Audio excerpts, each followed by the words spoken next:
কিছু রান্না শুধু স্বাদ না, এগুলো এক সংস্কৃতি থেকে আরেক সংস্কৃতিতে ভ্রমণের গল্প। সেজওয়ান ফ্রাইড রাইস ঠিক তেমনই এক গল্প, যার শিকড় রয়েছে চীনের সিচুয়ান প্রদেশে, যেখানে খাবার মানে বোল্ড ফ্লেভার, ঝাল মরিচ আর রসুনের তীব্র স্বাদ।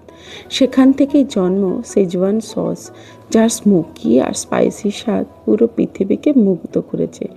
যখন এই স্বাদ ভারতীয় রান্নাঘরে পৌঁছায়, তখন তৈরি হয় ইন্দো চাইনিজ কুজিন, দুই সংস্কৃতির এক সুন্দর মেলবন্ধন। ভাত, সবজি, হাই ফ্লেম কুকিং আর সেই ঝাল সস, এভাবেই জন্ম নেয় সেজওয়ান ফ্রাইড রাইস। আজ এটা শুধু একটা ডিশ না, এটার মধ্যে স্ট্রিট ফুডের এক্সাইটমেন্ট আর কমফোর্ট ফুডের অনুভূতি একসাথে, কারণ প্রতিটি চামচে থাকে আগুনের মতো ফ্লেভার আর একটা সুন্দর ফিউশনের গল্প। একবার আমার মতো বানিয়ে তো দেখো, এক ঘর লাগবে।